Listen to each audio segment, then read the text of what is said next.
the red tags are a really famous and very old trout and grayling pattern that has passed the test of time and continues to catch fish to this day. The red tag, you know, literally that piece of wool at the end of the hook, definitely provides a target or a trigger point for the fish, which, you know, I think that's definitely down to or plays a big part to the success of the pattern. There's been a few variations over the years. The one I'm going to address for you today is definitely a modern variation, but it is very much you know, a red tag. So there's nothing really new. It's just, you know, new materials lead to new variations essentially. In the vise I've got a size 14 jig hook, and I've actually put a pretty big bead on this, a 4mm silver tungsten slotted bead. You could fish a 3mm or even a 3.5mm on this one if you wanted to. So 4mm probably at the big end of the spectrum for a size 14 jig hook. Anyway, tying thread is going to be Vivus Black 10-0.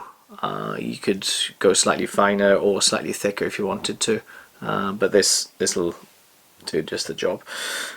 You can create a dam behind the bead with some lead wire if you wanted to. I just tend to prefer to build a dam up of tying thread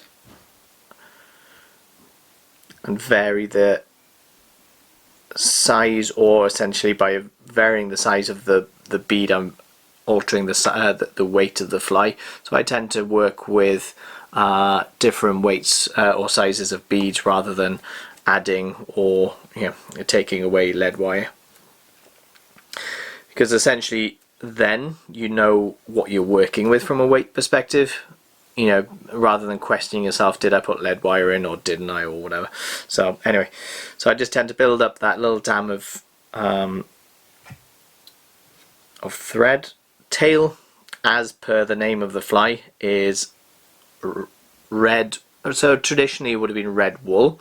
I'm actually using Glow Bright floss in number 3, which is a nice bright red for the tail.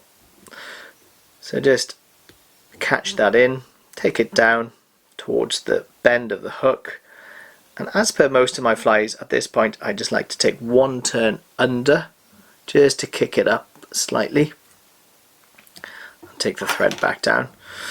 You can fish this fairly long if you wanted to, but what you tend to find then, it kind of wraps around the bend of the hook, so I don't tend to fish them that long. I tend to fish them just past the bend of the hook, so a fairly short tag really, just there.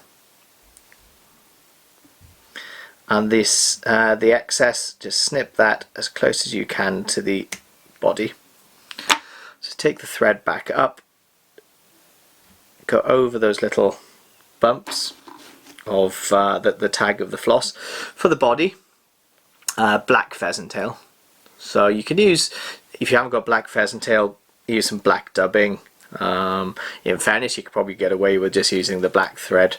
Personally, I just use black pheasant tail or dyed black pheasant tail, and don't go too heavy with the amount of fibers.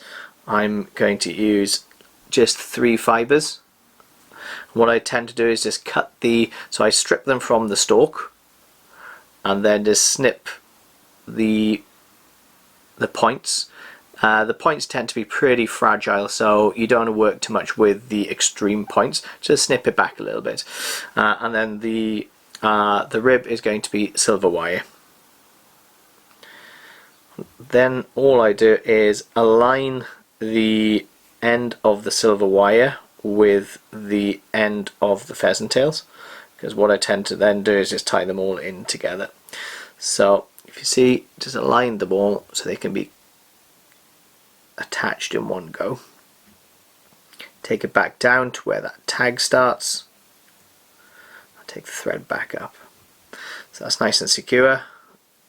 So we're going to start wrapping the pheasant tail up the body, just touching turns. Make sure it's touching turns, don't create any lumps basically.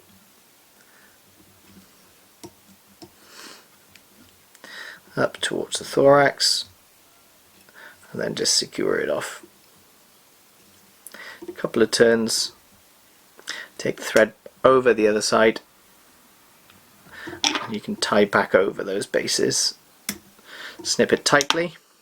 Then the wire, we take the wire in the opposite direction. So this is, it gives you a segmentation, but also security from the fish's teeth, so that you don't. So if they do bite into that pheasant tail, it doesn't come loose. So just take it in nice, even turns, and in the opposite direction. Just gives you that nice segmentation. Tie that off again. And what we then do is just double that wire back and tie over the wire, so you have a really firm hold on that wire, and then turn it. You don't need to come in with the scissors, save your scissors. So that's looking good. Hackle is going to be CDC.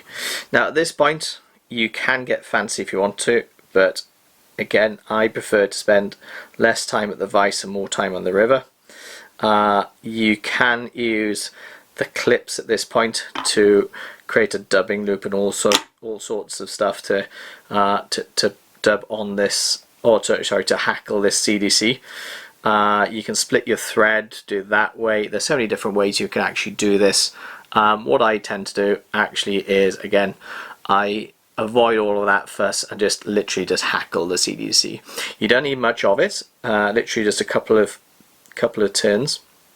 That's all I do. I brush these fibers back, and then just clip a bit off the point, so I have a nice tying in point just here, just there. Just brush them all back and tie that in. I actually work the tip of that CDC in towards the slot. You tend to have a nice hold at that point. So that is it. Again, this is a really quick way of doing it, rather than spending too much time with dubbing loops and split threads and those little tools, the Petition tools for collecting the tips and all this kind of stuff. Anyway, literally brush those feathers back and give it maximum 2 turns. Maximum. Just make sure you're not trapping feathers as you're turning. Just pick them out, and that's it. So you don't need more than that. Don't need more than that. When you've done 2 turns, that's the feather secure. What we then do is we brush that feather back over the fly, and that will secure everything in place, secure that CDC base, like so. And we just snip the rest of that CDC, the stalk, like that. And you can see you've got a nice CDC hackling there with a minimum of fuss. Not much to that. Thorax, number 46, hen spectra dubbing, which is like a dark peacock. If you haven't got that, you can use just natural peacock, literally the peacock feather, or peacock glister, whatever you've got really. Don't be too tied up on the exact shade. At this point I don't think it makes that much difference. So I think that the depth you're fishing at, the size, is far more important than an exact shade of dubbing. Just create a really tight rope of that dubbing, brush everything back again, and just work that on top of each other, just touching turns on top of each other there, and that's the fly done. Secure it off, So that's just a modern red tag CDC jig. It's got a lot of things going for it, and just a great trout and grayling pattern.